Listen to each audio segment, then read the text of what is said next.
I'm back in plenary session, virtual edition. I'm joined by my friend, Leslie Bienen. Leslie is a faculty member at the OHSU-PSU School of Public Health. She has also been, I think, one of the most astute commenters and stewards of the scientific literature during the COVID-19 pandemic. Leslie, it's so great to get to talk to you. Thank you. That's a very generous introduction. I would probably take issue with it if we had more time, but I won't. Well, people may, they may not have seen your face, but they probably know your name because you've written, a dozen really sort of stellar op-eds throughout this pandemic with really so many important people who have commented. I wonder if we might just dive into the issues and then we can talk about some of the challenges with communication. Um, let's start with your thoughts on. Let's start with your thoughts on college campuses. Oh Now, boy. yeah, it's the triple vaxxed 20-year-old who you want to send home for remote learning. Is that right, Leslie? What do you think about this? Oh Lord. Well, I have the triple vax 18-year-old home right now. I see. And he just spent, 4 days online because he goes to Northwestern and they went online for these first 2 weeks. And then they said they'll be back after the 18th. So it's funny, he probably won't appreciate me saying this, but just the few days he's been online, he's so grumpy. Hmm. It's really hard to learn alone in your room. And Sure. I say that with full recognition of the fact that he has a very nice room, Mm-hmm. with good Wi-Fi and all those Mm-hmm. things. So Mm-hmm. it's not that he can't do it, but it's just not how he wants to learn, and he Right. doesn't do well with it. Um, it's very depressing. And what good does it serve? That's my question. Does it actually serve a good? I mean, you and I would definitely say no. Yes. Obviously, we just co-authored a piece together saying, there's really no upside in our opinion epidemiologically. Like, what are you stopping the spread of? And more hospital systems now have been doing a better job breaking out their data. Mm-hmm. And we talked a little bit about this in our piece. And we said that North Dakota was kind of breaking out, who's there with COVID versus from COVID. And now New York has joined um, in doing that, and Iowa. So a few states are starting to do it. And the more that you see who's actually there from COVID, it's obviously not college students. Correct. Um, it's not healthy young people. So, Yeah. and the degree to which those people are really in contact with other people, I really question. I Yeah. mean, I posted on the Northwestern parents page about this a lot, and people will say, "Oh, but I worry about the cleaning staff." Well, yes, I too worry about the cleaning staff, but I don't think they're in prolonged contact with students. I think this goes back to very early Right. errors in our ideas about transmission, that it Right. was like on the sofa or Right. something. That is No, I not, think right? you're doing a great job, I think, of just sort of breaking it apart. The question. So the question is this policy make sense? And the first thing you're saying is like, could it confer benefit to the students themselves? And your answer is probably no, because they are healthy, young, triple vaccinated, and you have a whole bunch of population data suggesting that they're not the ones who are being hospitalized in droves. The next part of the thing you're thinking is, well, by them doing this, does it help someone else? And your point there is that this is a unique group of people. They're 20 or something year olds, largely cloistered amongst themselves. They largely interact with each other, which is part of the beauty of college, too, that you Yeah. interact with a lot of people your own age. And they're not going to be spreading it to the staff, who themselves are vaccinated mostly, particularly at these universities where they have very strict policies, and Yeah. or the faculty who, if they're going to get it, the faculty, they shouldn't be worried about getting it in class. They should be worried about getting it at the Adirondacks when they go on vacation next month. That's really where people are getting it. And so the policy neither protects the students. In fact, it's a detriment to their mental health, nor does it protect anyone else. Well, that's what I've concluded over and over. The other thing that seems to Yeah, be motivating, I think, administrators, it's hard to know. So hard to know what they're really thinking. correct. And I think we tried to touch on this, but there's just Right. a lot of speculation because, I'm not talking to them. Um, but when I hear from parents on the page, and I think it's a similar motivation as some of the administrators they have, it's sort of like, well, the abundance of caution, and you never know, there could be that one kid, that kind of thing. And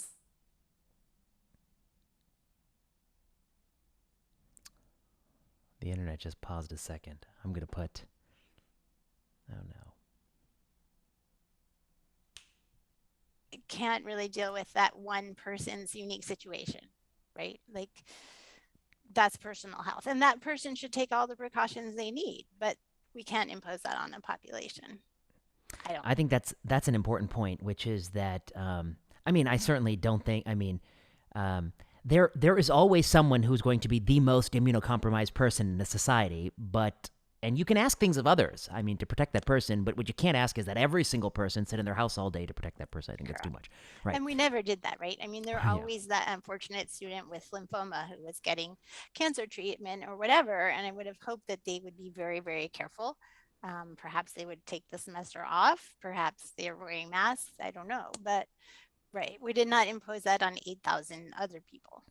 And if by imposing it on tens of thousands of other people, um, one of those tens of thousands is tipped over into suicidality or suicide from that, you could offset all of the gains. I mean, so we have to also consider that mental health to lots of people, and short of suicide, I mean, suicide is an extreme outcome, but there is mental health that severely impairs quality of life and number of life years that is shy of suicide, such as alcoholism and all the other things one slips into when one's on the precipice. Mm-hmm, mm-hmm. Leslie, let me ask you about some of the other things you've written about. Um, School closure. Still a burning issue, Yeah, sadly, where you and sadly. I Who would live. have thought a year ago I thought we were in the peak of it, but now we're in the peak madness. Yeah, I mean, I will say, like the districts like Portland Public, where I live, they have in the interim time grown much more of a spine. Mm-hmm. In part, I think emboldened by knowing they have community support, Mm. from people like me and many others. But then other districts, no. I mean, where our colleague Marjorie lives, they're closing schools right and left in highly, highly vax Montgomery County. I find that astonishing. I mean, Montgomery County. I don't know what their goal is and what they're hoping to achieve. Um, Let me ask you about masking kids. So, should the kids wear the N95 or should they just wear a scuba suit? Which one do you prefer? Those are your two choices. Those are the two choices. I'd prefer they just go in their faces. Um, And why do you come to that conclusion as an epidemiologist? Yeah. Yeah, so I'm in the middle of writing a piece with a couple of other of our colleagues. And I mean, we really looked at all the data on masking, as you have. In fact, I've referred to your 60-page tome many times. As you know, the data are so weak. Um, and then to pivot to like an N95 or KN95 is honestly one of the worst ideas I've ever heard. I mean, we also looked at some of those data and they do not support using that type of mask in a general public setting for multiple reasons. First of all, it would be so intolerable for the kids. Right. It would be so hard to hear the teachers, and for any kid who struggles at all, it would be such a disaster, but I think for everybody. Secondly, a few of the studies that looked at whether those masks are effective when you like touch them or move them or like take them off for lunch or whatever showed that they have really, really high failure rates when not used in the setting of medical care where you like don't touch a thing. I know you know all this, but the No, no, idea no, that no. they It's would important to somehow be say. effective like in a classroom is ludicrous. And I want to be pushed on this a little bit. What you're saying is literally that why does it have the 95 and the N95? And that means it's based on certain particulate size. It filters 95% of those particles. That's only true under very stringent conditions. And if one of the things you do is have it hanging off your face like this, it's not filtering 95%. And I'm not Right. aware. I'm honestly not aware of anyone who has anyone like I saw recently somebody's like, oh, where can I get an N95 for a 4-year-old? I was like, that's an oxymoron. Has anyone Mhm. studied if a 4-year-old wearing that thing has a 95% particulate filtration? No. No, What because are you they're not. talking I mean, the about? N95s aren't even approved in children, Of course, they're not even. It's right? not So, even a like, thing. Yeah, it's not right. even a thing. And then I know you know Jean Noble because you guys are Yes, both at UCSF, she's and on she my said they interview did a list. Yeah. study really early on showing that the failure rate was very, very high, even just for like donning and doffing them. And that the KN95s, that the EUA on those was revoked for healthcare settings because there was no safety data. So then you're talking about two completely untested things. One is an N95 in children, which is like not approved because this is a horrible idea and you couldn't even get it sealed probably because their faces are so small. or a KN95, which there's also no data and is probably no better than a cloth mask if not worn correctly. So then what are we doing? I mean, I'm so disheartened by this pivot. It's like the message of, wow, this isn't working, maybe we shouldn't do it, became, this isn't working. Let's double down. Yeah, like double down on a horrible idea with an intervention guaranteed to make children completely miserable. Well, if a little doesn't do the trick, more will is the mantra of medical oncology. That's long been the mantra of chemotherapy regimens, and I think they're extrapolating. But I think you're onto something. I mean, I don't even know where to. I never thought I would hear it in January, 1 year after vaccines debuted, that we're going to be upping the ante and making little kids wear these draconian masks. And I think that also, I think that people forget that, Joseph Allen is a proponent in school reopening, and I like him on that issue. He's good on that issue. But on the mask issue, I don't like him on the mask issue, because here's what he does. He spends so many times with his tutorials teaching people about filtration and the relative filtration of cloth, and he's and not just him, but many others have deceived the public in thinking that the reason the mask works is because it filters. But a mask is more than a filter. It's a behavioral and human intervention, and if people don't use it all the time, which obviously they don't, even adults don't do it. Even adults who work in healthcare don't wear an N95 all day. Many of them are taking breaks, bathroom breaks, and sneaking and taking it off and doing other things. It's untenable. I've heard a lot of people say who work even with COVID patients that because so many COVID patients are old and they can't understand what the person's saying with a mask, that when they are trying to communicate with an older COVID patient with a mask, they just pull it down. Because literally the person can't hear them, can't understand what's being said, and the communication is so poor. Without getting into details, I can 100% attest to the validity of such a claim that people do such things. Because doctors want to connect and be heard, and they know if the person can't even hear them, what good is anything they're saying? So like the whole idea, and vice versa. If you can't hear what the patient's saying, you can't be a doctor. Yeah, of course. So all those mannequin studies just go completely out the window, as they should, because our first job is to treat humans. I don't even know why they have any purpose. Okay, so I think you and I are very much aligned on this, which is that I think to summarize our points of view would be that you never ever had data that making kids or anybody in elementary, anyone under the age of 18, wear cloth masks during school would slow the spread of this virus or any other respiratory virus. You never really had that data, and now that you see that it almost certainly doesn't do anything, you want to use a more draconian mask, which also you have no data for and is very unlikely to work and fail. And then the separate issue, I think entirely, is what is the goal of slowing spread in these population at this point? Vaccines are available for anyone over the age of 5 to 18. If they want it, if their parent and the child wants it, they can get it. But spread is inevitable. Vaccine effectiveness against mild disease, thank goodness it's still protective against severe disease, but against mild disease is very poor against Omicron. And so spread will come. Whether you wear the N95 mask or not, maybe not this month, maybe next month, but you're going to get it soon. What is the goal of the intervention? I have said to multiple friends, like, you're going to get COVID, so just don't try to avoid it anymore. Although then, I have other friends working in healthcare here who are saying yeah, but our hospitals are full. And so I have been hesitant to go too far with that. But I do think for healthy populations like kids, as you said, it's only a matter of time. And hopefully you keep the unhealthy people safe as long as possible. But just to go back to the Joe Allen thing. Yeah, I know what you mean. Although I was very happy the other day, he said he kind of tried to debunk this whole myth that one-way masking doesn't work. I don't know if you saw that. No, I didn't. Yeah. I'm not a fan of masking in general. Correct. But his point was we got this idea that your mask protects me. He was like, can we kind of do away with that? If you want to wear an N95, go ahead. You don't need everyone around you to right. I think that's good. I think he's good on a lot of things. He's good on schools. Thank goodness. He has the wisdom to see that. But on the mask, he's just too wedded to the physical science world of things and not the human side of things. So, your point is well taken about hospitals and preventing hospital collapse from being overloaded.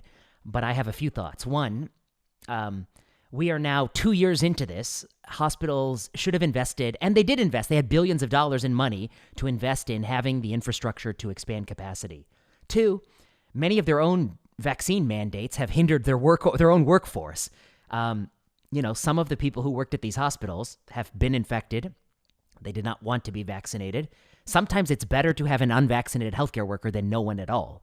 And then the third thing I would fault them is, we all know that many hospitals, in an effort to increase their lost revenues, they once more tried to provide a lot of low-value surgeries, et cetera, and sort of procedures, and those have sort of filled them up, and so they should be trying to decrease that. I'm not sure Oregon did increase its hospital capacity. No, That's I don't think it did. question. Correct. I don't think it did. Yeah. I think it's worse today than it was in 2020, in March 2020. Yeah. It's worse. I Yeah. actually agree. And we had the least hospital capacity per capita in the country.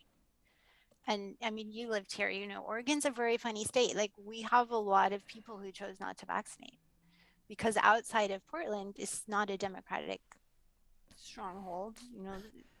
I'm not blaming anyone. No, I'm it saying isn't. like Oregon's a very mixed state politically. It's Trump Pence country with an oasis of Bernie. That's it. Yeah, there's two. Yeah. One around Eugene. Yeah, which two. is where the U of O is, and then here. Yeah. So we had a very big Delta surge here, and I think we still actually having a Delta surge. I'm not convinced this is all Omicron.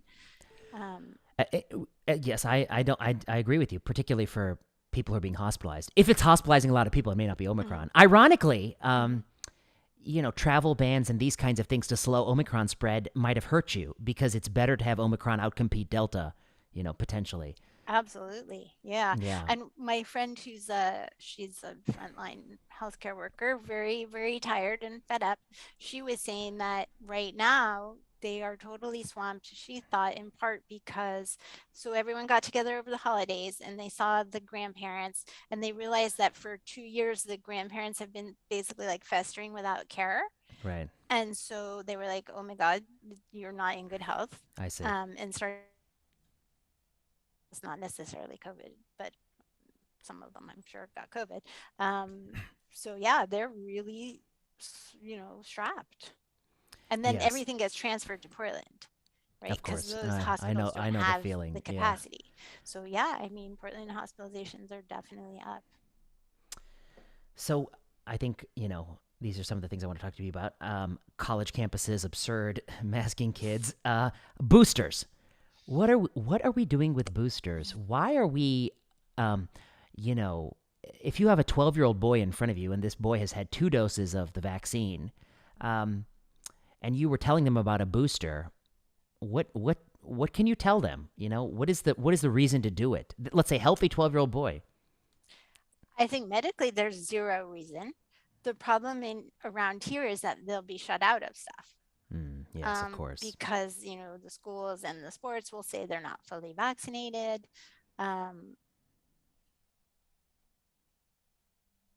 People will push back on these organizations.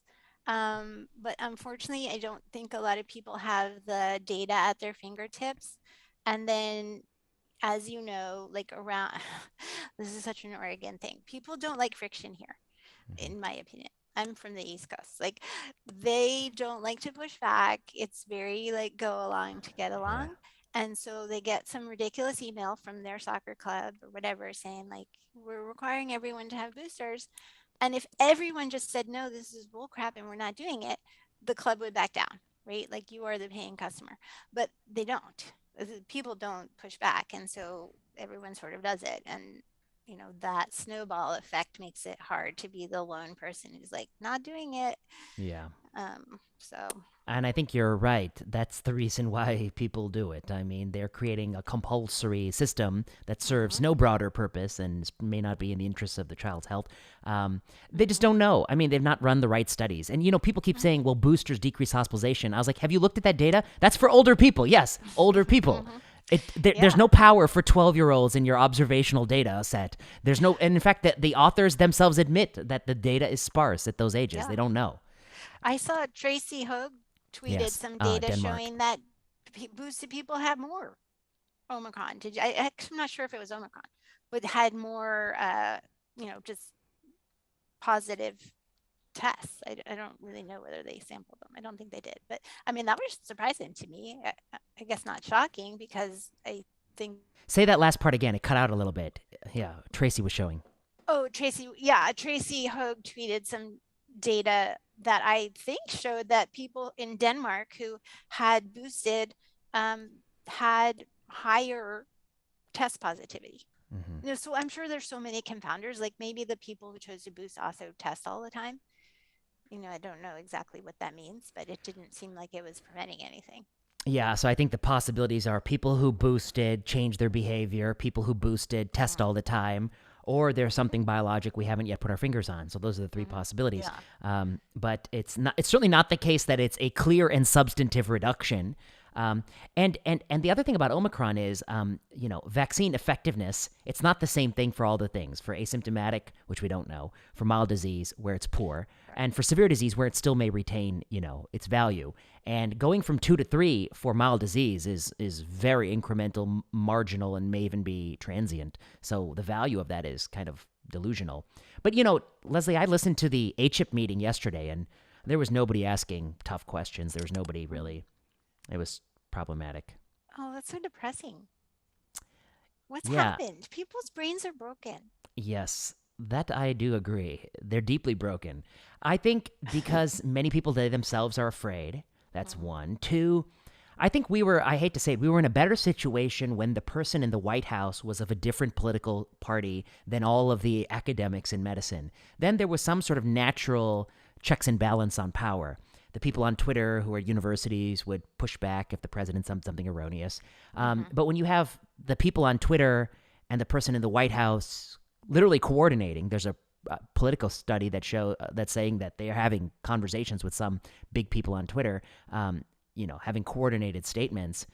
You don't get that pushback from others, checks and balances in the system. When Trump was president, ironically, the FDA didn't push through vaccines, or there was a pressure against that.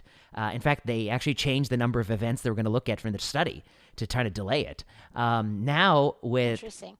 yeah, oh yeah, you know that there was a letter that the original plan, Borla had told Trump that in October of 2020 you will get your trial results, and they were initially supposed to look at 30 some events, and then they were going to look. So if it's extremely skewed, like 30 and 2, it's efficacious.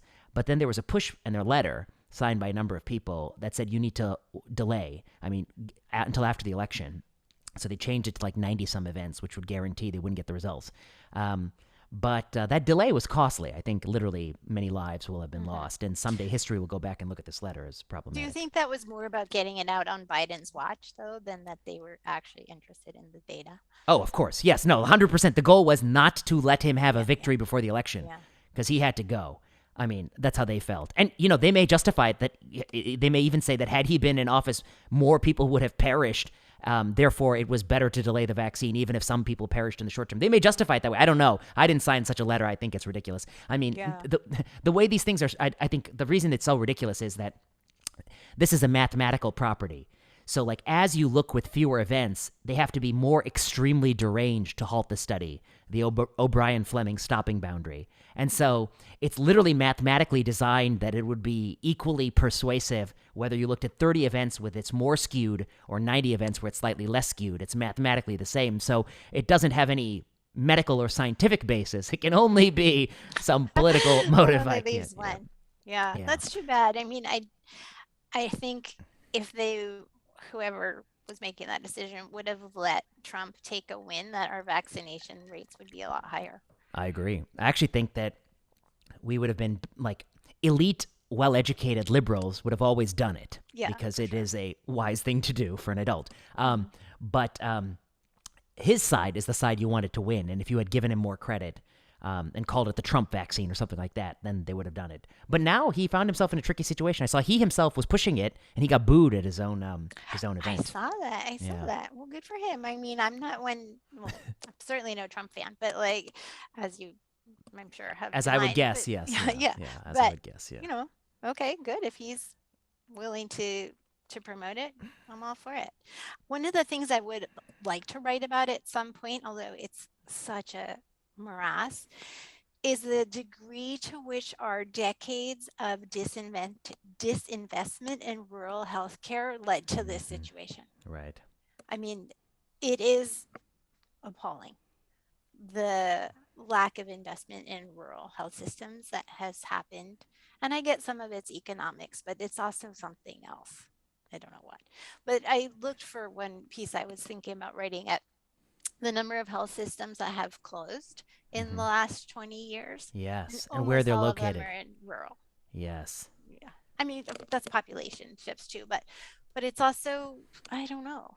It's also like an unwillingness to really struggle with the health situation that a lot of those people are in, I You think. know, I think you're wise to point it out because I think we believe that like vaccine hesitancy is what do they blame it on, the television shows they watch or something like that. It's far deeper. I mean, Mm-hmm. what are the roots? The roots are probably 40 years of wealth inequality, income stagnation, no upward mobility, total abandonment of rural communities, increasing political polarization, which is a product of lack of upward mobility and wealth inequality, and distrust of experts who have rightly earned distrust, the devastating role of corporate interests in our world. When people say that, like, I don't trust the Pfizer CEO to tell me when you should get a Pfizer booster, I was like, me neither. Of course, they have been doing really bad things for a long Mm-hmm. time, bad, flawed studies, and so you should be critical. He is a vet, though, so we can't say anything bad about him. Borla's a But veterinarian, is yeah, he? Interesting. I didn't know that. no, I'm just kidding. We can say bad things about veterinarians. Yeah, no, I agree. I mean, and the one of the most shocking for me things about the pandemic, speaking of their brains are broken, um, has been to see the disdain for people whose trust in those systems is broken. Mm-hmm. I think the disdain was always there, but it became okay to just flaunt it Mm-hmm. in a way I find so troubling. Like if people don't trust you and don't believe that what you're doing is in their best interests, ridiculing them is not the way out. Like It's that's been a really sad statement about how we've treated those populations over decades, like you said. I think it's reached the pinnacle of acceptability. I've never seen it. Washington Post in the last few weeks has an editorial saying that if you're fired, did you see this? This is the Maybe. editorial board. If you're fired, if you're fired because you didn't comply with the vaccine mandate, maybe we shouldn't give you unemployment insurance. I did not see that. Yeah, that's one. And there are many variations. Wow. What are the variations people say? If you're, maybe you shouldn't get Social Security. Somebody was saying, maybe you shouldn't, of course, there's the passports. You shouldn't be able to go to school. That's one. Yeah, shouldn't be able to go to school. That's problematic. Mm-hmm. And it's offered by people who are progressives. The same person, yeah, quote unquote progressives, the same person who's lecturing on structural racism is implementing a policy in Los Angeles that is structurally racist. You're going to throw out way more black children than you are white children. And you're comfortable with that? And it's just a way to, I even think that the federal vaccine mandate, there are, I don't think that's the way to get the problem solved. I sort of disagree with it. But I've tried to get some legal expert who can help me think about this, which is that whether we like it or not, vaccines have some political valence. Democrats are more likely to do it than Republicans. Whether we like it or not, that's just a reality. So if you implement a federal vaccine mandate, it is possible you will disproportionately cull your workforce of the political party not in power. It's sort of a political tool as well. Do you have a Oh, problem that's with that? interesting. Isn't it problematic? Isn't that problematic? I think. Yeah. But Yeah. I mean, and I think that there's a drive behind that I don't think it's conscious, honestly. I think if people actually said that to themselves, they would disavow it.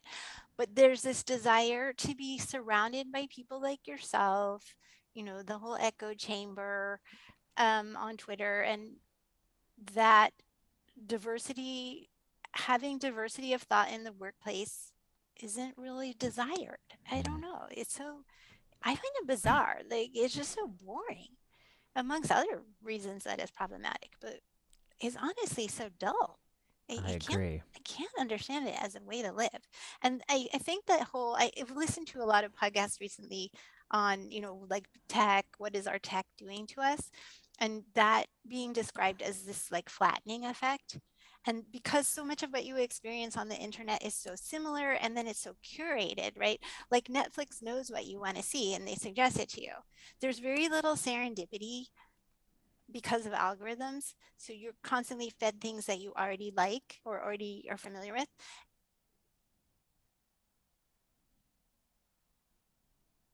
So unused to the idea that someone might do something surprising, or something they're uncomfortable with. That the idea of being surrounded by people who voted for someone you didn't vote for example, is so threatening.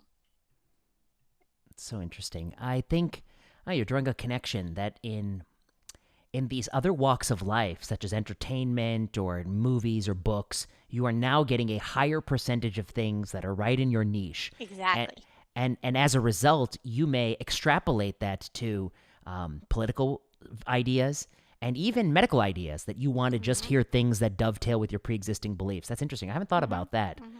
I think you're Exactly. right. You're right that the appetite to hear anything outside of one's narrow view is low. And I want to push this issue. We've covered a couple of the topics I wanted to cover: the boosters, the masking, the college kids. But the other thing I want to talk about is I think the universities have failed in two ways. Of course, they're failing their college kids day in day out. But where were these universities to have debates about the policy response to COVID-19? It's easy to say that whatever bad things you want to say about Martin Kohlsdorf or Jay Bhattacharya, the GBD, the evil GBD, or whatever you want to say about the most zealot zero COVID, hashtag zero COVID people. But where were the universities? Many of these people are professors at universities. Where was the 7-day Harvard symposium on different views on policy response? Where was the 10-day Johns Hopkins symposia? Where was the 2-week retreat sponsored by Stanford University? Where were the open public debates on any of this? Universities have absolutely failed to have any dialogue on any of these. I can count on one hand. There was Howard Boschner had a debate from JAMA, but Howard Boschner now he's got fired from, he's been fired from JAMA for other reasons.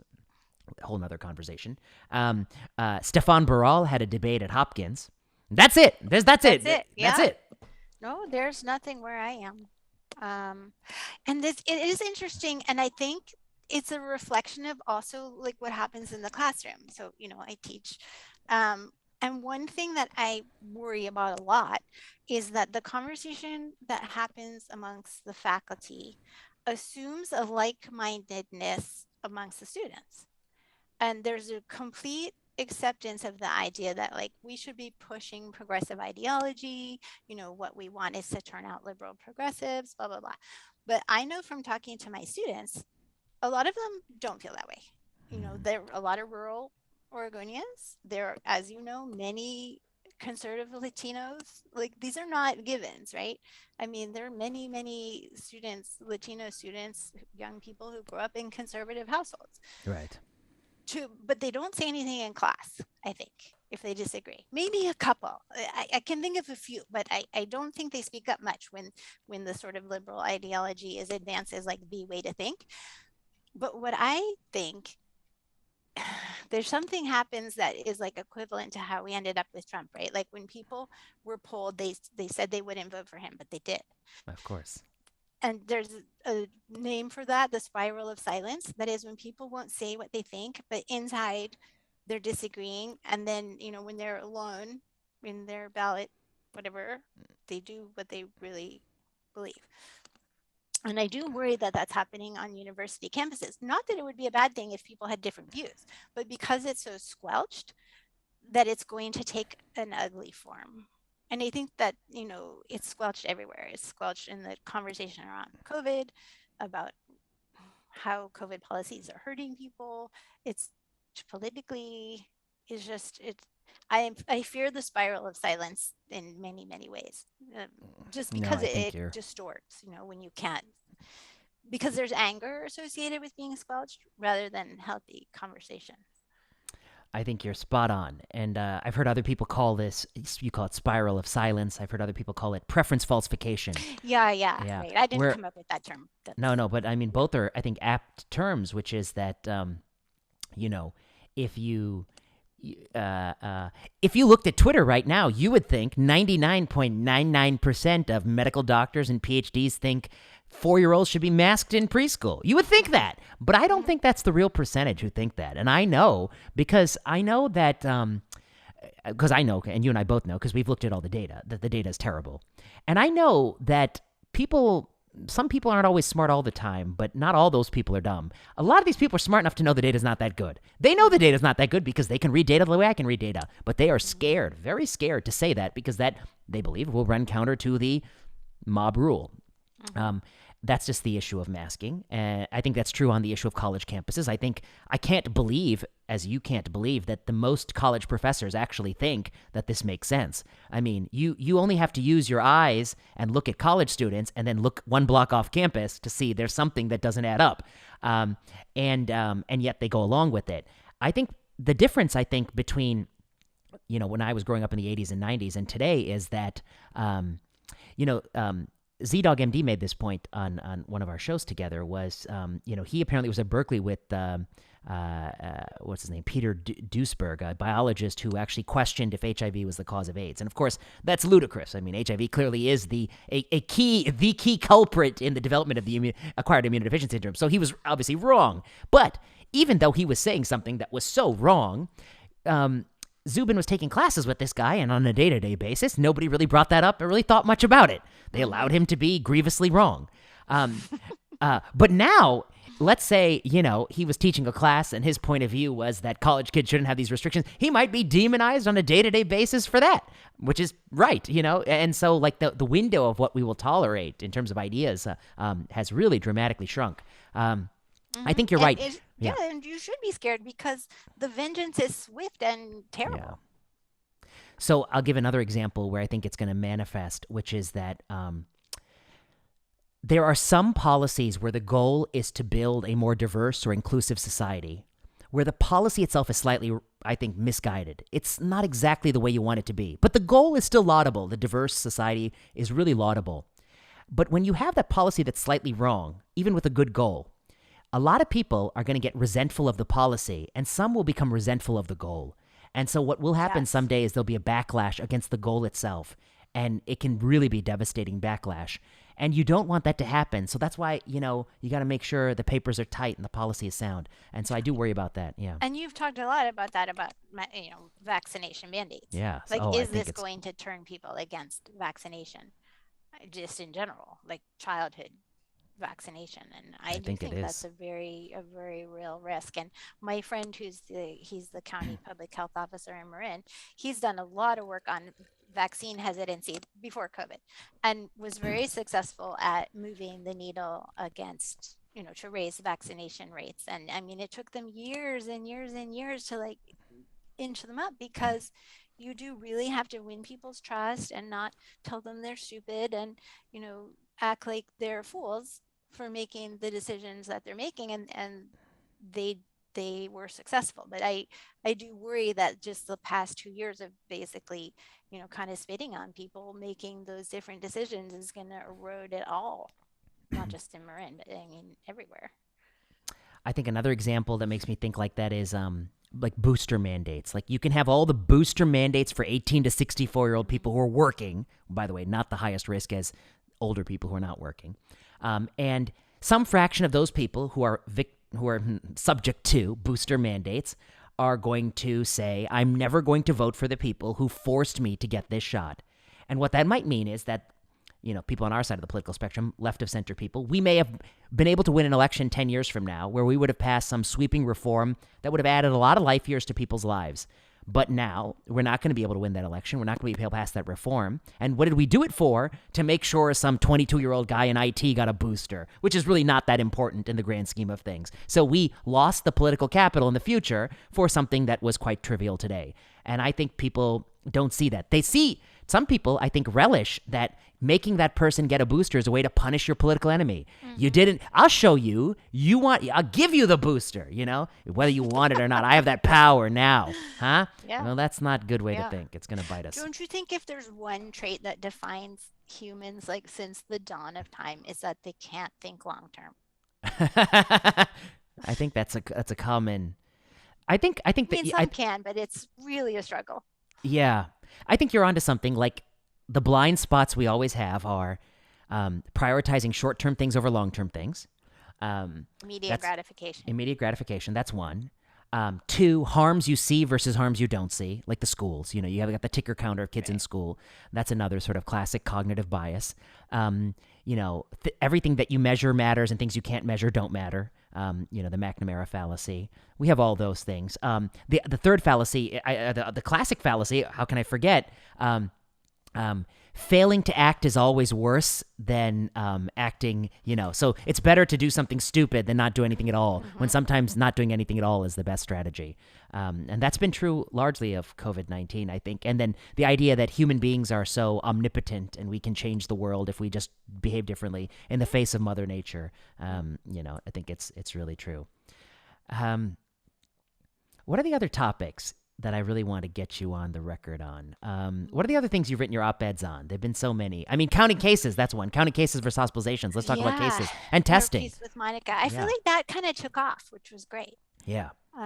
Like suddenly that narrative was everywhere. Yeah. I'm not sure if the schools are listening, but definitely other people have said it. I mean, one of the ones I'm the most attached to, like the very first op-ed I wrote was with Monica and my dear friend Eric Happel, was about the fact that the risk to kids has been so exaggerated. Yes. And the way that the data has been distorted to promote that narrative, for example, by saying things like, hospitalizations in kids doubled. Like, okay, because it went from 2 to 4.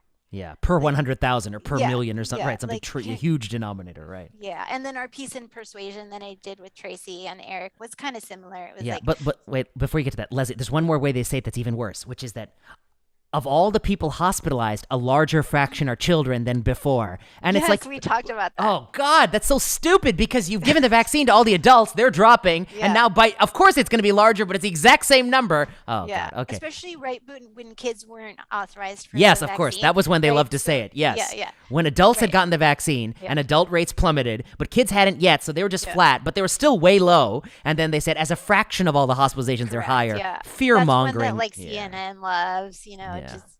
So, I mean, Monica and I and Eric and I have written about that quite a bit. That was kind of what first propelled me to dip my toe into the public sphere because it was so enraging to me, and it was being used as an excuse to keep kids out of school. Yes. So that's kind of the first place we started.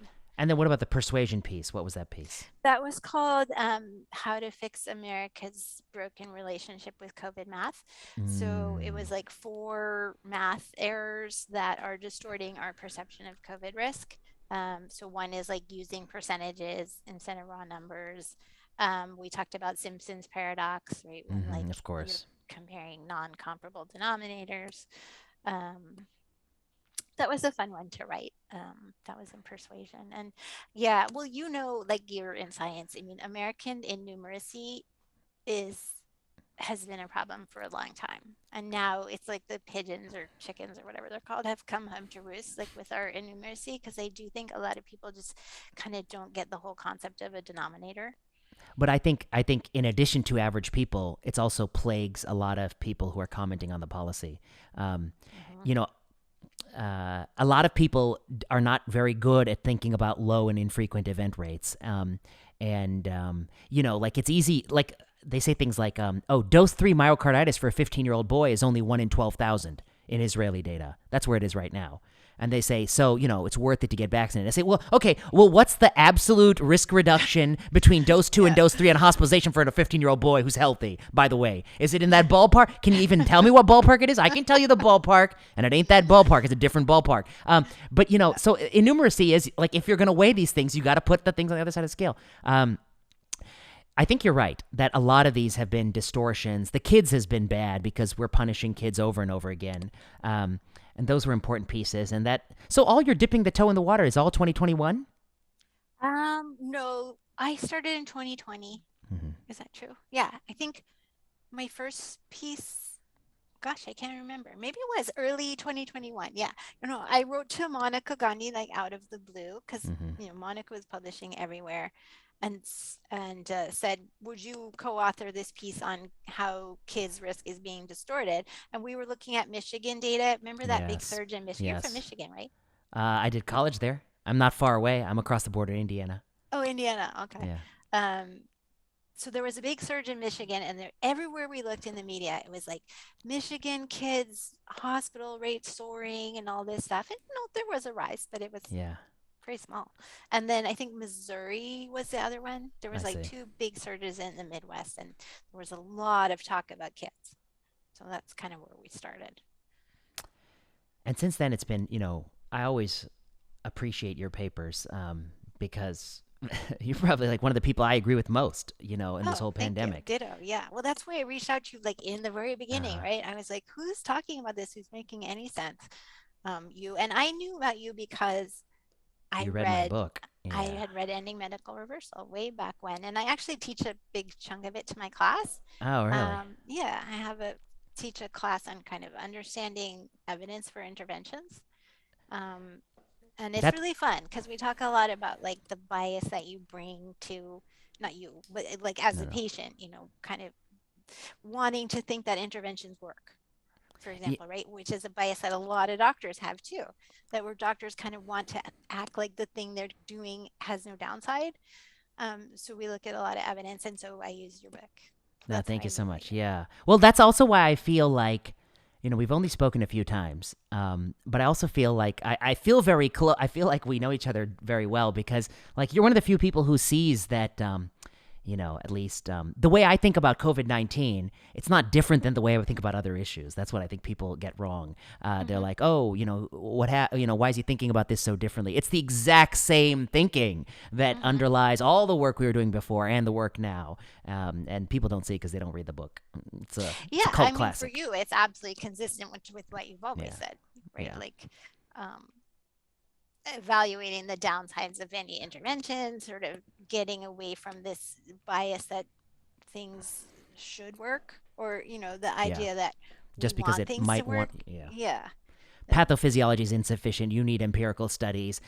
People always believe they're more powerful than they are. They often muck things up trying to make things better. Smart people have been deceived in the past. When you're fearful and afraid, you make cognitive mistakes. Sometimes it's better to do nothing than do something. Yeah, all those things. And the vulnerable people always bear the brunt of our policies, which is true in this pandemic as in any other place. Yeah, sadly, that hasn't changed. Whenever I have friends with cancer diagnoses, I send them 2 books, your book and that book, The Death of Cancer. Do you know that book? Davita's book. Yeah, I read it. I enjoyed it. I love that book because Yeah.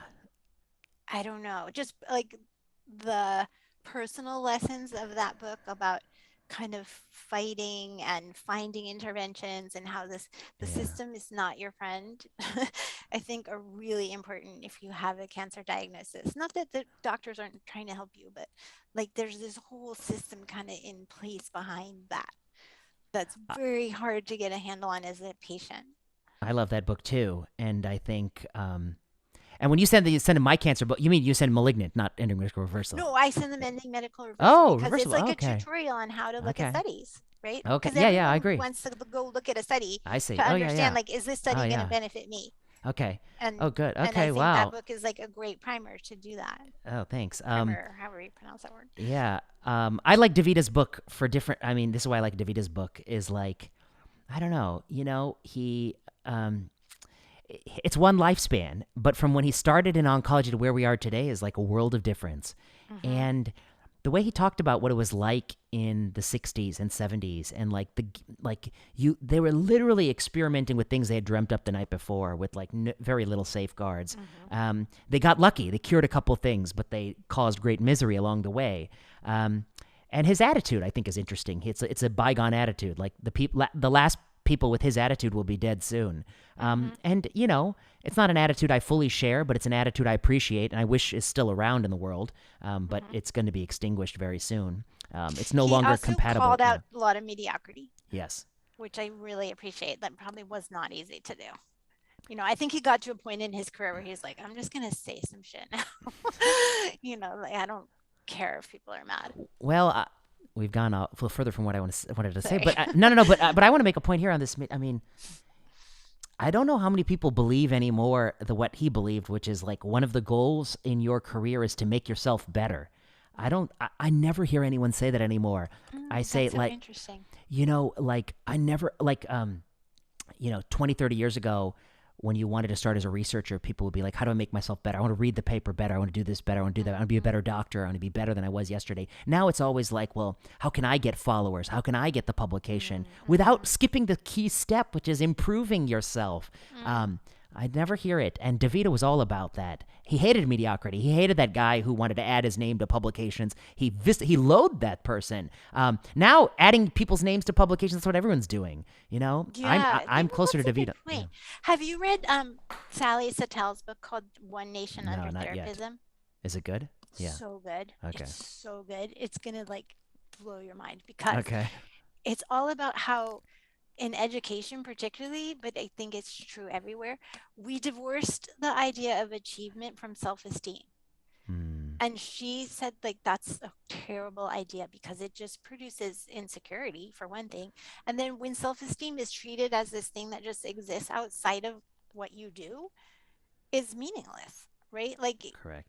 self-esteem should be attached to achieving things, not jumping through hoops, but like you said, like improving, making yourself better.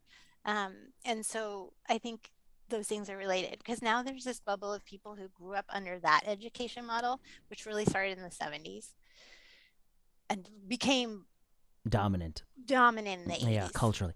I think you're onto something, and I mean, I'll put a little different spin on it, which is like, when you used to go to class with the same cohort of students for like, your high school or your college, like, very quickly you'd figure out who knows what they're talking about, who doesn't know what they're talking about. Twitter is like people talking, but you don't have that reputation of like seeing if they know what they're talking about. And I do think True. that like there are very few people who truly have it, but like real self-esteem and appropriate confidence is when your own methods and reasoning are very sound, and that people would be unlikely to shake you if you were to debate very heartily. But you don't see a lot of that. You know why you and I probably get along? Because I think I Yeah. heard you say on a podcast that were you a philosophy major? Yeah, I was. Yeah. Like Yeah. if I think that's a different kind of way of thinking. But then there's so many people out there who philosophy majors saying a lot of crazy things these days. What do you True, say? true. But the combination of really good brain and philosophy is powerful. There's a lot of bullshitters. That's the key. That's Yes. a different issue. That's the but difference. yeah, Yeah. I think philosophy plus quantitative reasoning, I think, is the key. exactly. So, to summarize, let's just say all the things we agree on. College campuses, the things they're doing now, crazy. Continually masking children, crazy. Keeping kids out of school, crazy.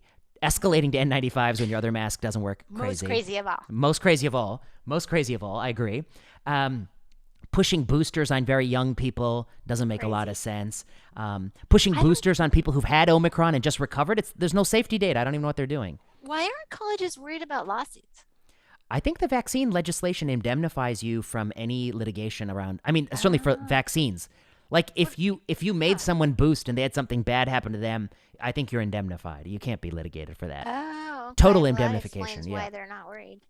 Yeah, but as we'll talk about in one of our forthcoming things, if you have remote learning, you can be litigated. If you, I think those are things. I do think that some school is going to mandate some 4-year-old wear an N95 and something bad is going to happen when they fall asleep and they're unsupervised. And I think that will be litigated because there's no carve out indemnification for masking, et cetera. So those policies can bite them in the butt. Yeah, there was a while when all these kids doing sports in Oregon were fainting. Yes. From masking, Of and course. the videos kind of went around, and then everybody here stopped requiring masks during sports because I think they did get scared. Like there were a bunch of kids that just like collapsed on the softball field and what have you, and people were like, what the hell? There was such a big debate about like all these, I remember in the peak pandemic, people went for, they were running outside in their mask on and showing pictures to show how virtuous they were. And then I was like, what are you doing? And then somebody was like, there's that study that said like masking makes you retain CO2, which it does not. That was obviously like, it's not going to, it doesn't filter enough air to do that. But okay, fine. But then somebody was like, see, it doesn't impair your breathing. And I was like, no, you're confused two things. Gas exchange, I'm sure is going to be fine, but subjective shortness of breath is real. When somebody's in the hospital, we put a fan in their face sometimes if they're feeling short of breath, make them feel better.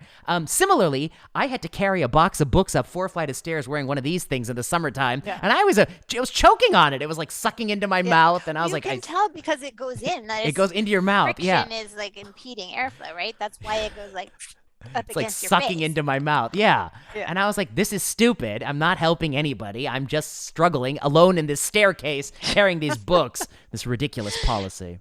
You could have fallen down the stairs and that would have been the end of you. Well, some people would have celebrated, but maybe a lot of people, who knows? Well, Leslie, it's a pleasure to talk to you. You too. Thank Far-reaching conversation. And you have so many fans in Oregon, by the way. Oh, that's good. So that we tweet your things and post them, and people are like, "Oh, we love Vinay so much." Somebody the other day said, "I wish we could just send him flowers." Oh, that's sweet. Well, I still have deep Oregon ties. I'll be back up there. Who knows when? Very soon. Actually, I think I'm supposed to give a lecture there. I'll tell you about it after I stop recording. Maybe we can have a drink or coffee or something. That sounds good. Yeah, let's do it. Great. I should be there in a couple. Well, who knows? These days, the Omicron. Yeah, I know these crazy people. Okay, all right. Good to talk to you. Pleasure. Yeah, take care.